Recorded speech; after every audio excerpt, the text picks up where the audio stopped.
खुलुमबाय बियो बड'लेण्ड इंखं टेलिभिजन दिनैनि रादाबखौ फरायदों आं रिंकु बसुमतारी दिनैनि गाहाय रादाबाव दं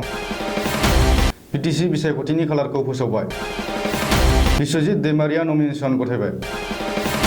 बड'फा कालचारेल कमप्लेक्सआव अन्थाइ खुन्थिया गायसनदों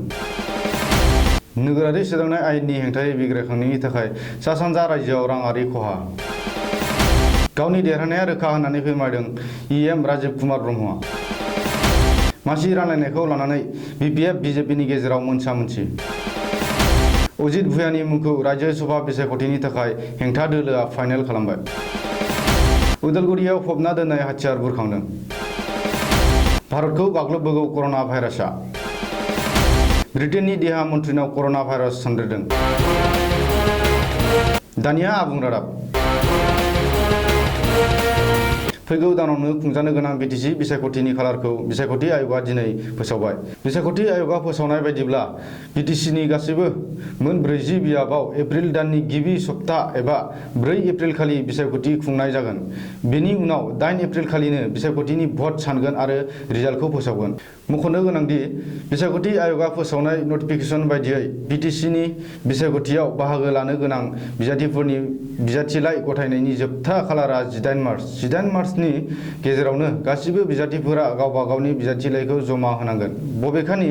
बिसायख'थियाव बाहागो लानो गोसो गैयै बिजाथिफोरा 21 मार्च खालि गावबा गावनि बिजाथिलाइखौ बोखांनानै लाफिननो हागोन आरो बै खालिनो बाहागो लानाय गासैबो बिजाथिफोरनि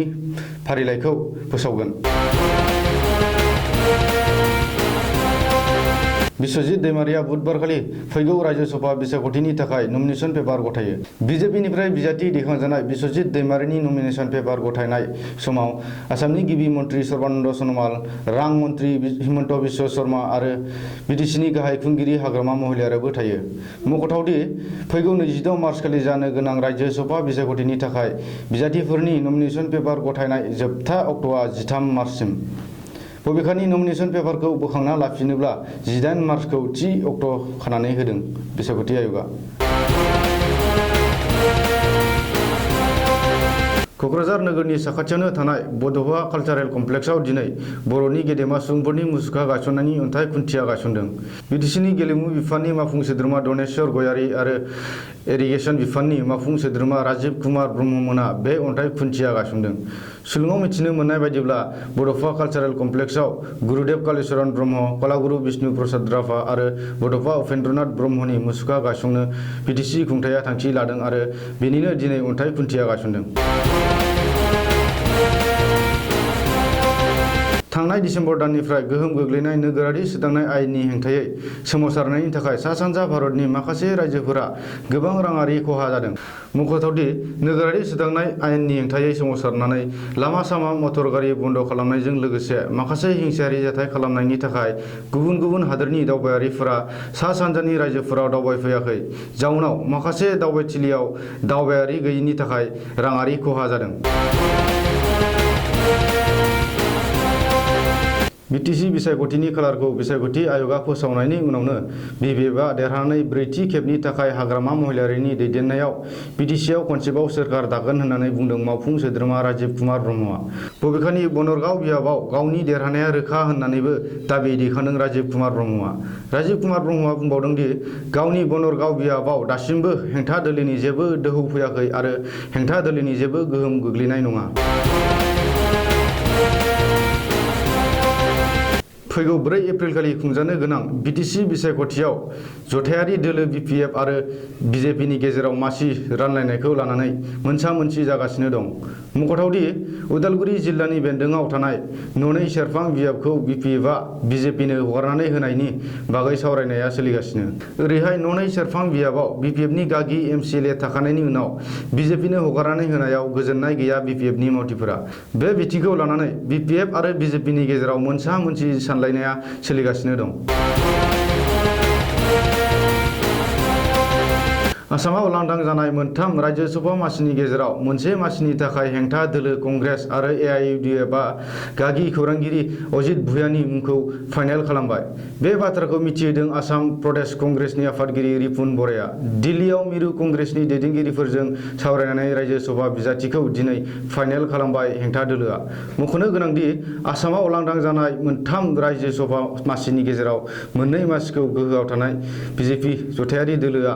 देरहागोना रोखा। ओरैहाय हेंथा दोलोआ खौसे जायोब्ला थामथि मासिखौ देरहागोन। बेखौ नोजोर होनानै कंग्रेस आरो एआइयुडिएफआ आखाइ हमलायदों।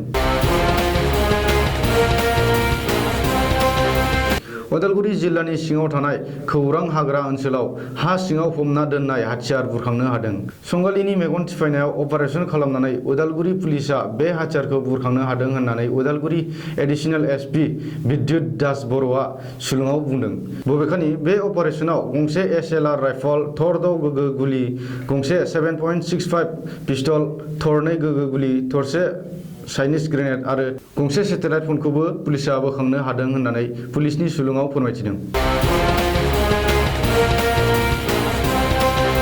चीन, Italy, South Korea, Iran, Spain, France, Germany आरो आमेरिका बायदि भारतखौ गाग्लोबबोगौ कर'ना भाइरासआ। दिनैसिम मुलुगनि मोन 120 हादोराव गोसारनाय कर'ना भाइरासनि सन्देरनाया बारायलांनायखौ होबथानो दासिमबो जेबो राहा लामा नागिरनानै मोनाखै मेडिकेल साइन्सआ। बबेखानि हां लानाय, हासिउनाय, गुजुनाय आरो खाथि खाला थाब्लाबो बारजों सन्देरग्रा बे कर'ना भाइरासआ साबानिफ्राय सा 10, सा 10निफ्राय सा 50, सा 50निफ्राय सा 100, सा 100निफ्राय सा 1000, 1000निफ्राय 10,000 बेबायदि बारायलाङो। जाउनाव चीनआव 1 लाखनिख्रुइबो बांसिन जाहैबाय। बेराफारसे इटाली, साउथ करिया आरो इरानाव 10,000 सुबुंनाव सन्देरबाय। गुबुन गुबुन हादोरावबो बेबायदि बाराय खान्थिजों बारायलांनाय कर'ना भाइरासआ भारतआवबो लामा लाबाय। भारतआव दिनैसिम सा 62 सिम बांबाय।